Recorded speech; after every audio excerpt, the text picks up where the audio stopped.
नमस्कार दोस्तों।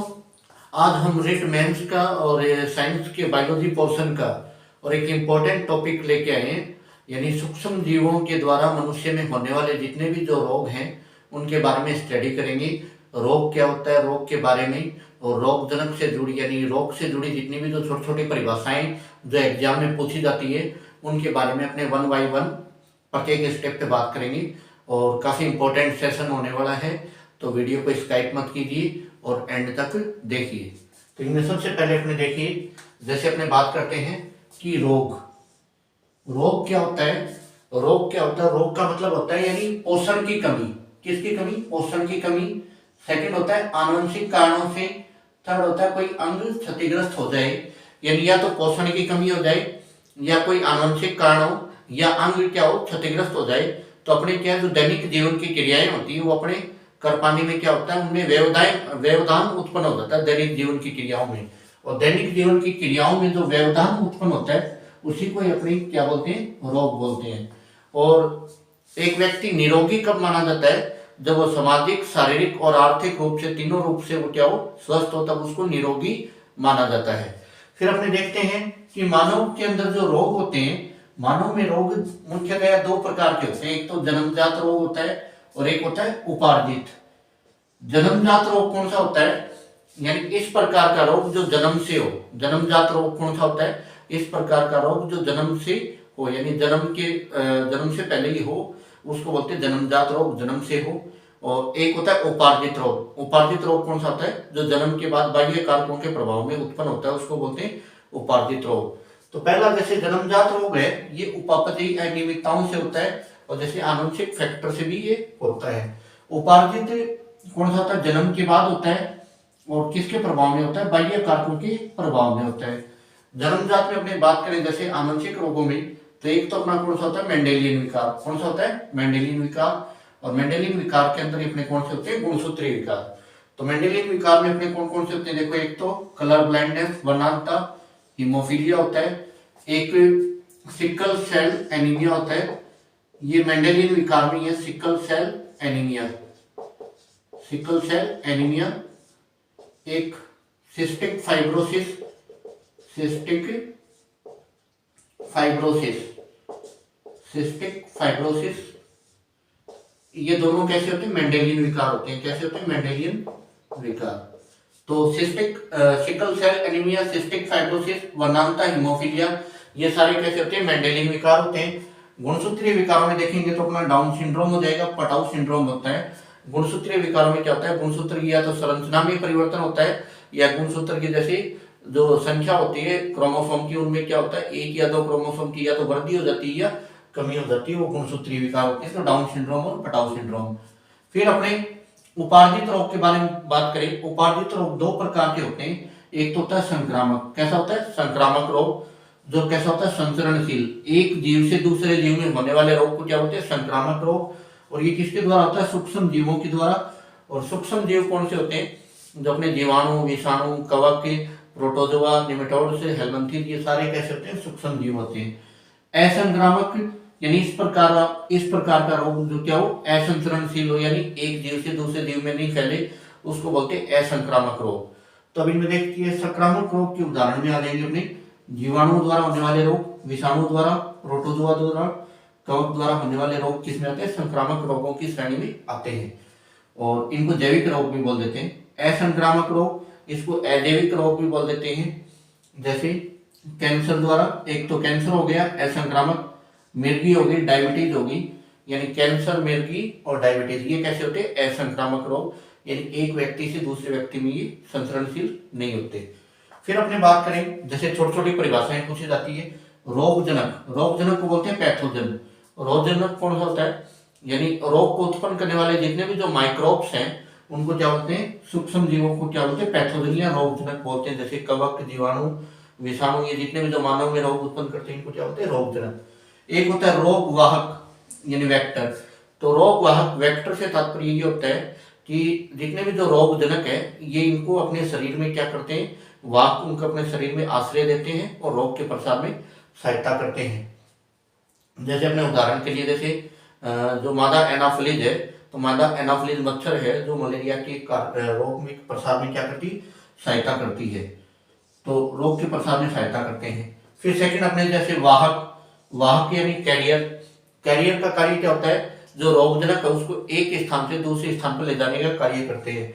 तो रोगजनक में एक स्थान से दूसरे स्थान पर ले जाने का कार्य किसके द्वारा होता है, ये कार्य होता है या तो दूषित जल के द्वारा, भोजन के द्वारा, या जैसे कोई मक्खी होती है उसके द्वारा ये कार्य किया जाता है।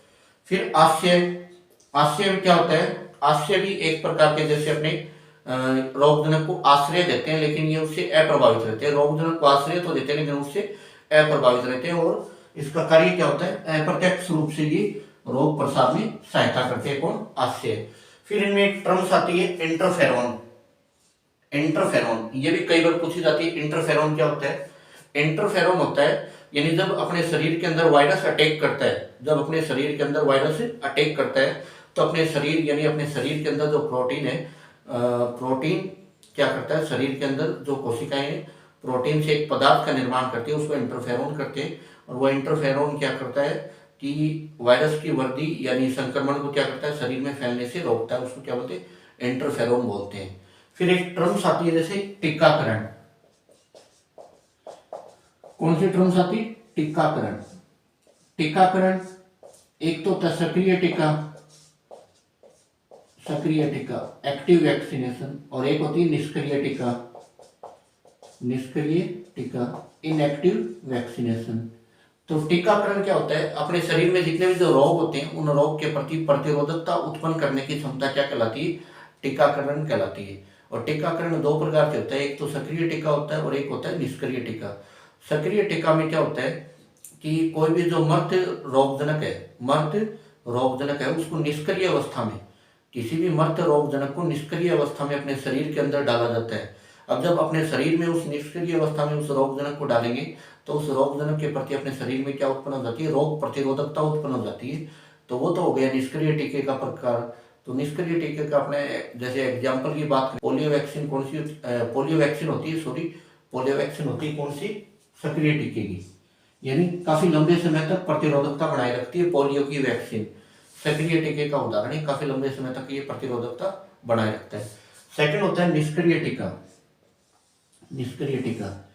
इसमें क्या होता है, निष्क्रिय टीके के अंदर जो भी रोग प्रतिरोधकता है उसको अपनी निष्क्रिय अवस्था में शरीर के अंदर यानी उस टीके को डाला जाता है, और उस टीके को डालेंगे तो वो क्या करता है, उस रोग के प्रति प्रतिरोधकता बनाए रखता है। लेकिन ये क्या होती है, एक सीमित समय के लिए होती है।